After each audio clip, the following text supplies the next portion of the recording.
I'm going to continue from where we left off in the last random reading. Go with Pavir Velikonski.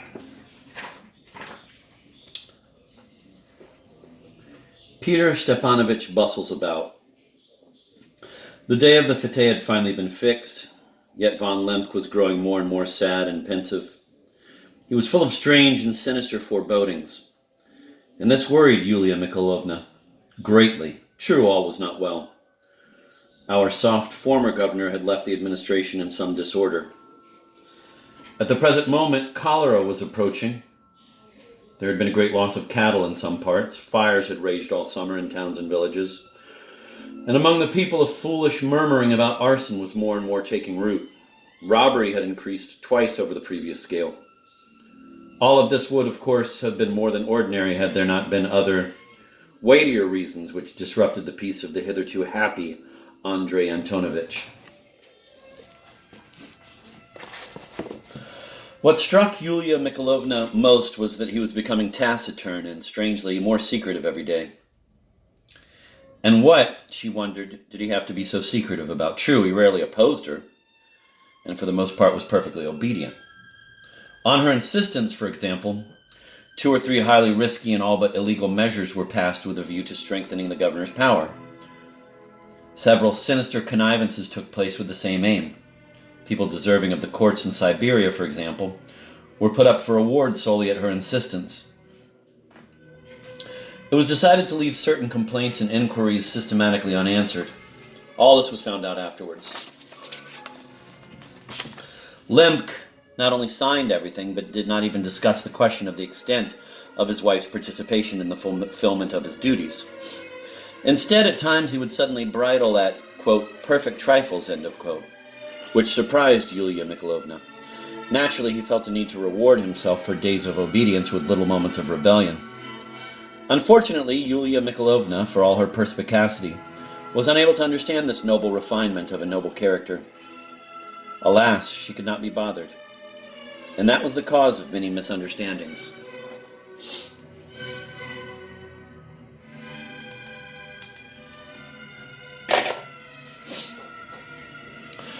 It is not for me to tell of certain things, nor would I be able to discuss administrative errors is not my business either, and so I shall also omit entirely the whole administrative side. In beginning this chronicle, I set myself other tasks. Besides, much will be uncovered by the investigation that has now been ordered in our province. One need only wait a bit. However, we still cannot avoid certain explanations. But to continue with Yulia Mikhailovna, the poor lady, I feel very sorry for her, might have attained all that so attracted and beckoned to her, fame and the rest, quite without such strong and eccentric moves as she set herself from the very first. But either from an excess of poetry or from the long, sad failures of her early youth, she felt suddenly, with the change in her lot, that she was somehow even all too especially called, almost anointed, one, quote, o'er whom this tongue of flame blazed up, end of quote. And it was in this tongue that the trouble consisted. After all, it is not a chinon that can go on any woman's head. But there's nothing more difficult than to convince a woman of this truth. On the contrary, anyone who chooses to yes her will succeed, and they all vied with one another in yesing her. The poor woman suddenly found herself the plaything of the most various influences, at the same time fully imagining herself to be original. Many artful dodgers feathered their own nests and took advantage of her simple-heartedness during the brief term of her governorship. And what a hash came of it, under the guise of independence. At the same time, she liked large-scale landholding, and the aristocratic element, and the strengthening of the governor's power, and the democratic element, and the new institutions and order, and free thinking, and little social ideas, and the strict tone of an aristocratic salon, and the all but pothouse casualness of the young people that surrounded her.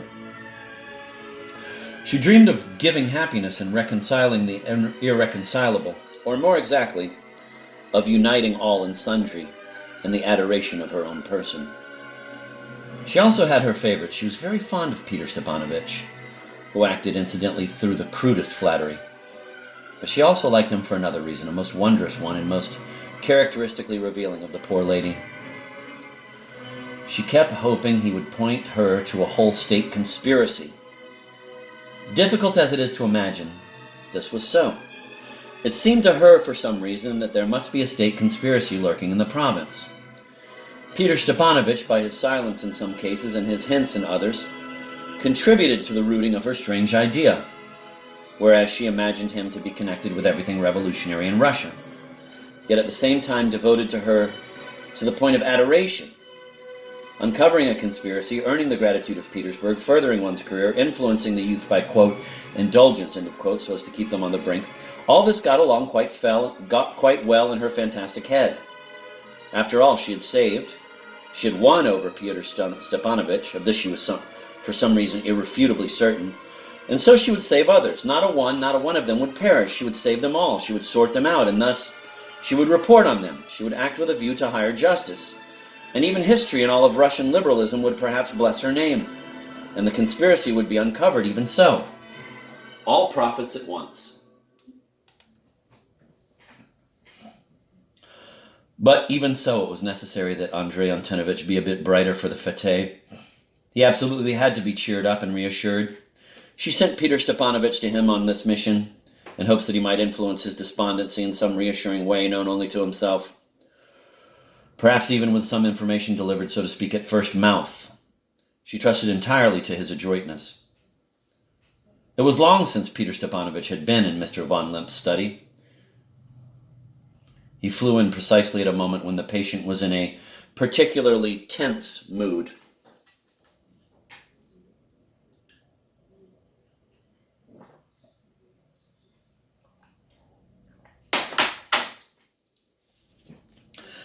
A certain combination had occurred which Mr. von Limp was simply unable to resolve. In one district, the same one in which Peter Stepanovich had recently been feasting, a certain sub-lieutenant had been subjected to a verbal reprimand by his immediate commander. This had happened in front of the whole company. The sub-lieutenant was still a young man, recently come from Petersburg, always sullen and taciturn with an air of importance, but at the same time short, fat, red-cheeked.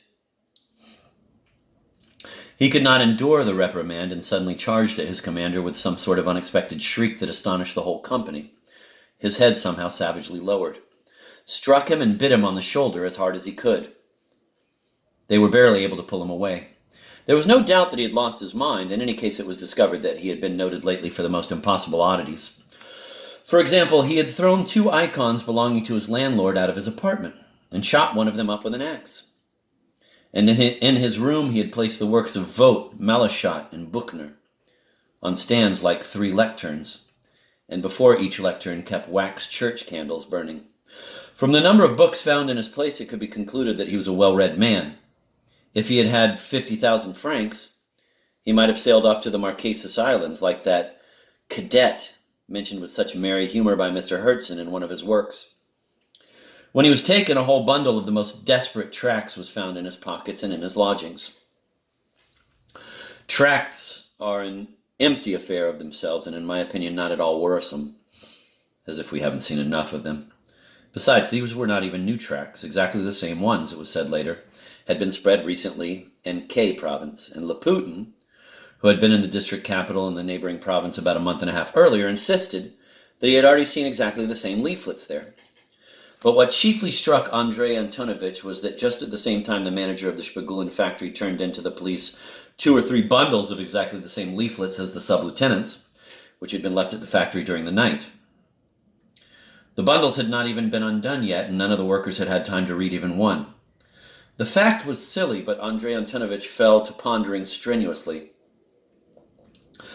The affair appeared unpleasantly complicated to him.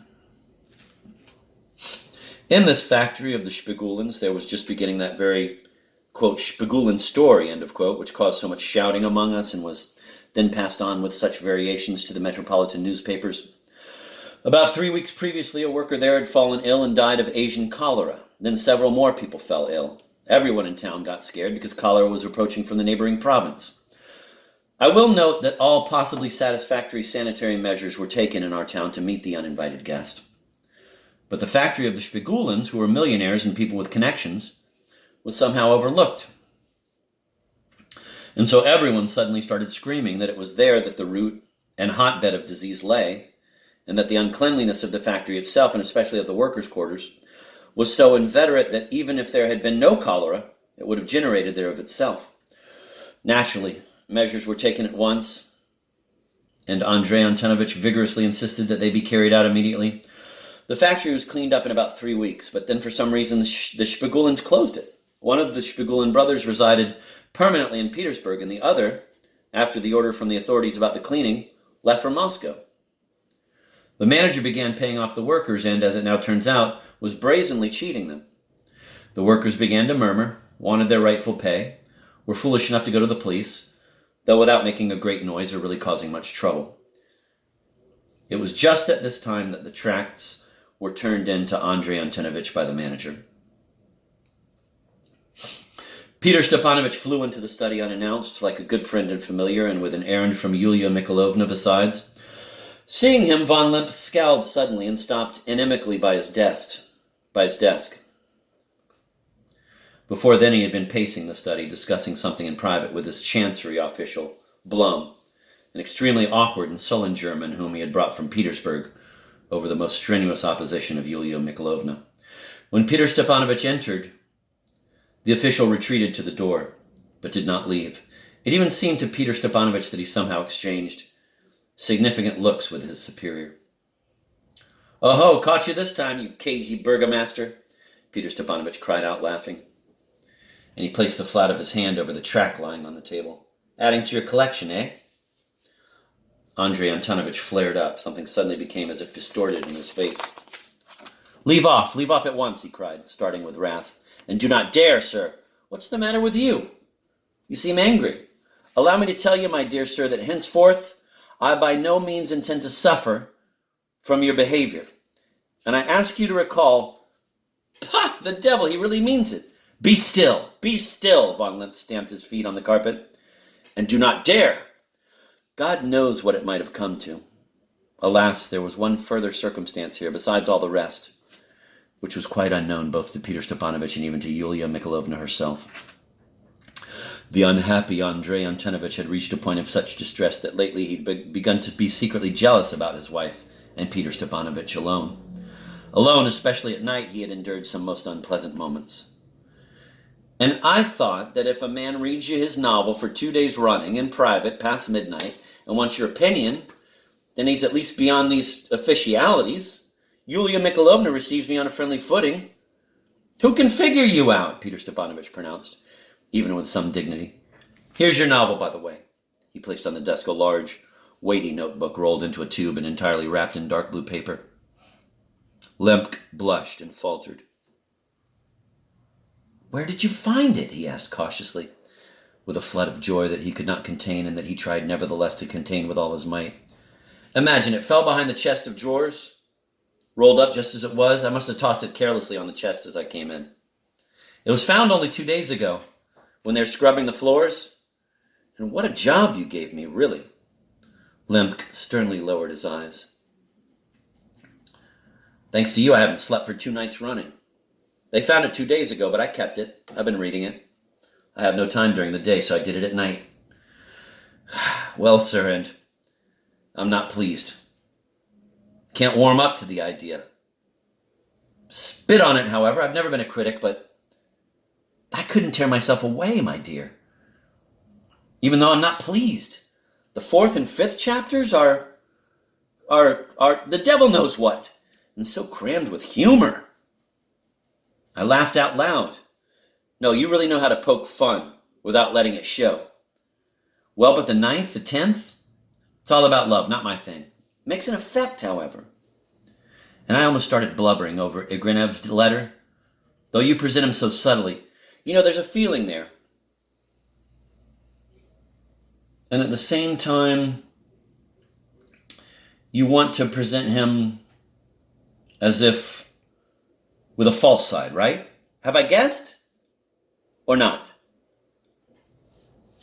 Well, and for the ending, I'd simply thrash you. What is it you're pushing there? Why, it's the same old deification of family happiness, of the multiplying of children and capital, and they lived happily ever after. For pity's sake, you'll charm the reader. Because even I couldn't tear myself away, but so much the worse. Readers are as stupid as ever. Intelligent people ought to shake them up, while you... But enough, though. Goodbye. Next time, don't be angry. I had a couple of important little words to say to you, but you seem somehow... Andrei Antonovich, meanwhile, took his novel and locked it up in the oak bookcase, having managed in the meantime to wink at Blum, to efface himself. The latter vanished with a long and sad face. I do not seem somehow. I'm simply... Nothing but troubles, he muttered, scowling, though no longer wrathfully, and sitting down at the desk. Sit down and tell me your two little words. I haven't seen you for a long time, Peter Stepanovich. Only in future don't come flying in with that manner of yours. Sometimes when one is busy, I always have the same manners. I know, sir, and I believe it is unintentional, but sometimes, amidst all this bustle... Sit down now. Peter Stepanovich sprawled on the sofa and immediately tucked his legs up. I'm going to go to the Andrew R. McAndrew, and I'm going to just go back a few paragraphs.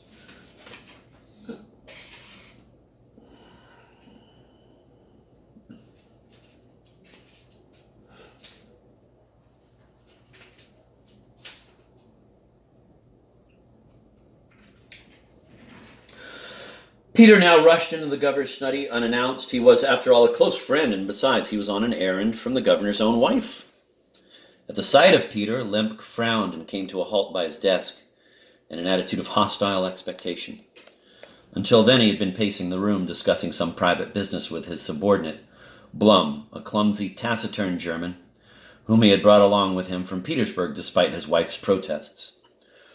When Peter came in, Blum stepped back toward the door, but didn't leave the room. Peter even had the impression that he exchanged a significant glance with his superior. Aha, so I caught you napping, you secretive statesman, Peter shouted, roaring with laughter and slapping his open hand down on a leaflet that lay on the desk. One more for your collection, right? Lemke flushed and his face twitched. Leave that alone, he shouted, trembling with fury. At once, and don't you ever again dare... What's the matter with you? Are you angry with me? May I inform you, my good man, that from now on, I do not intend to put up with your behavior, and I'd like you to remember, well, I'll be damned, he really means it. Shut up, Lemke shouted, stamping his foot on the carpet. And don't you dare... God knows how it would have ended if it hadn't been for a circumstance of which Peter, and even the First Lady, was apparently completely unaware. The wretched governor had reached such a state of collapse that he had secretly begun to suspect his wife's relations with Peter. When he was alone, especially at night, he spent some unpleasant moments brooding on this subject. I simply imagined, Peter said, that if a man reads you his novel until past midnight for 2 nights in a row and wants to know your opinion of it, he is beyond such superficial formalities. Mrs. von Lemke receives me like an intimate, and now you... How can I help getting lost? He asked with something that sounded almost like dignity. Here, by the way, is your novel. He placed on the desk a large, heavy, rolled manuscript wrapped in blue paper. Lemke blushed and laughed sheepishly. Where did you find it? He asked carefully, but was unable to control the surge of joy, hard though he tried. Imagine, rolled up as it is, it had rolled under a chest of drawers. They only found it the day before yesterday when they were scrubbing the floor.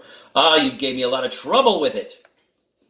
Lemke lowered his eyes, a severe expression on his face.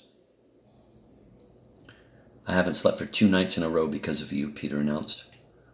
Once they'd found it, I read it throughout those 2 nights, since I have no time during the day. Anyway, I can't say your novel is to my taste.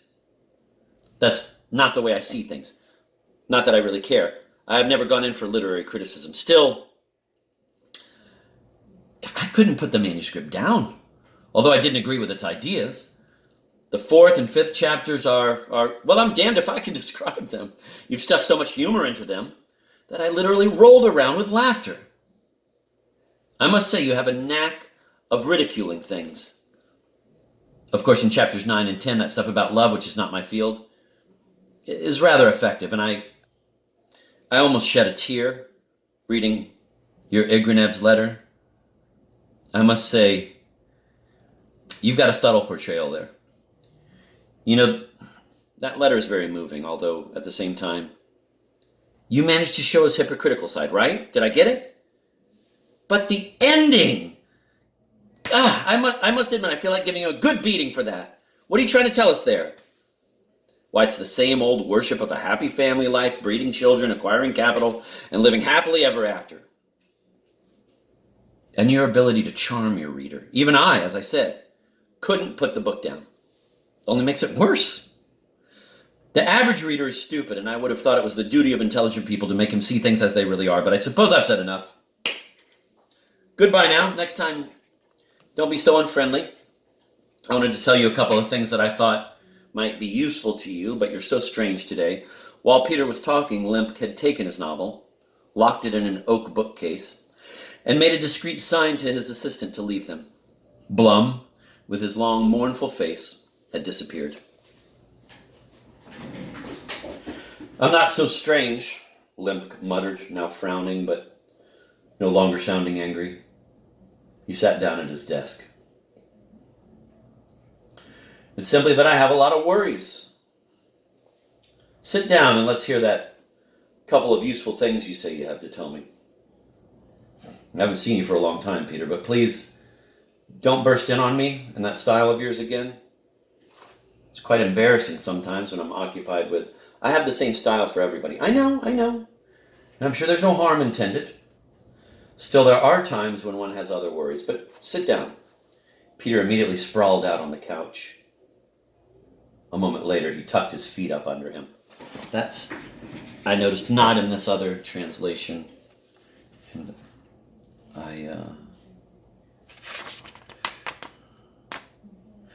Peter Stepanovich sprawled on the sofa and immediately... Oh, no, he does say tucked his legs up. That's funny. Peter Minos, a moment... Oh, yeah, it's just a little off because in Andrew R. McAndrew, Peter immediately sprawled out on the couch. And in the Paveer Volokonsky, Peter Stepanovich sprawled on the sofa and immediately tucked his legs up. I'm going to read this from the same spot in Magarshak.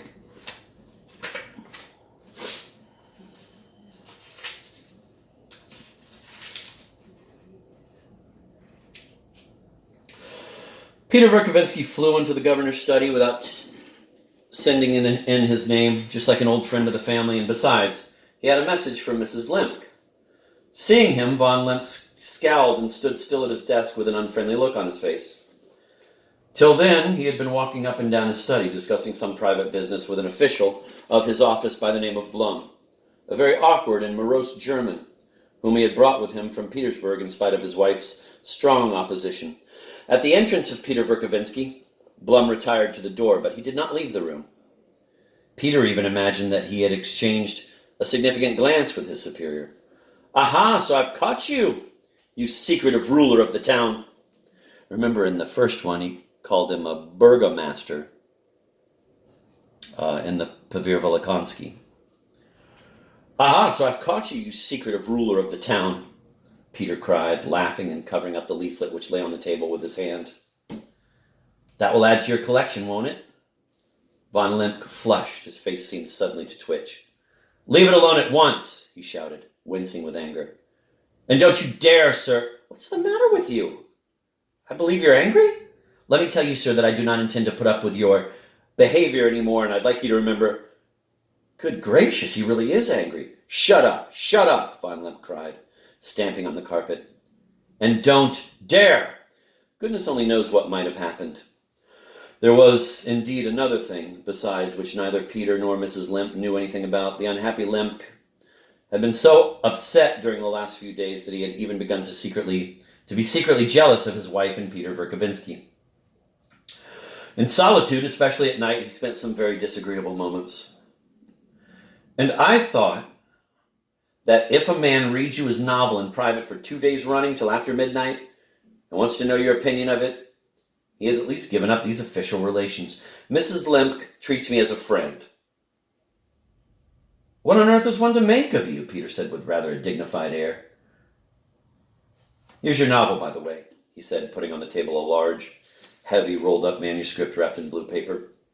Limp blushed and looked embarrassed. Where did you find it? He asked cautiously, with a rush of joy he was unable to control, but which he did his best to conceal.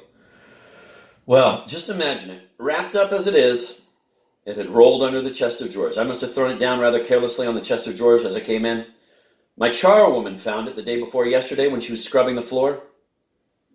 Dear me, you certainly gave me some work.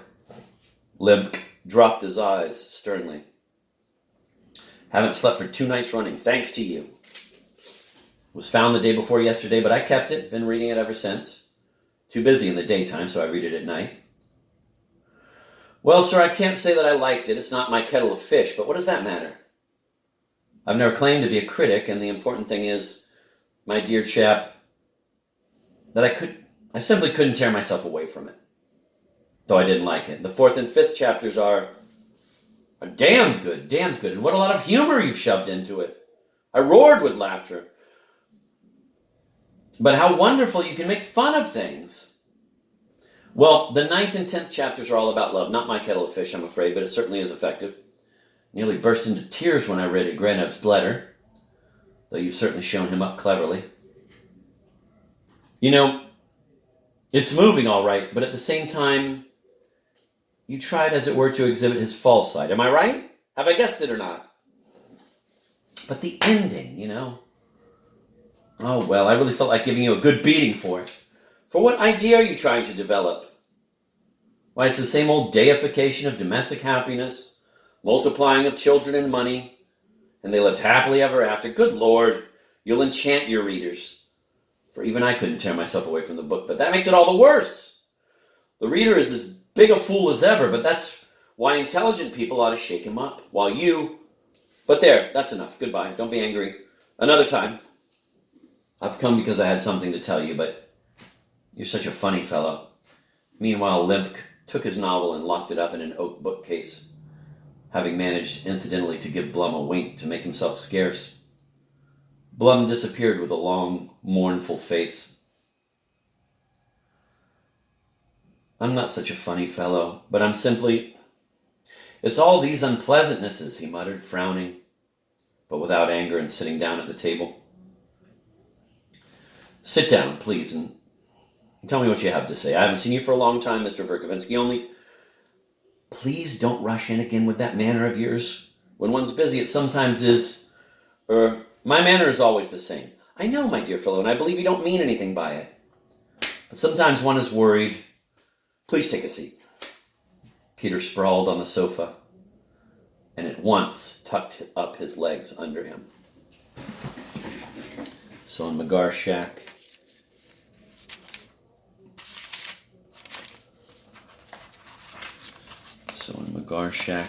it's...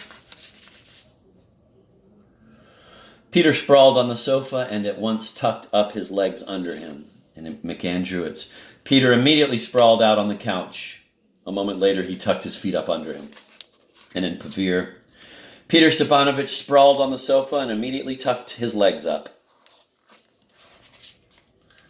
I've always liked tucked his feet up under him a lot better. I think it's more,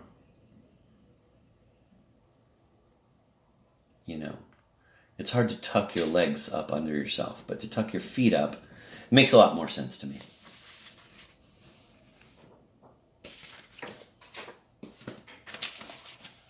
Let us take a well-deserved break.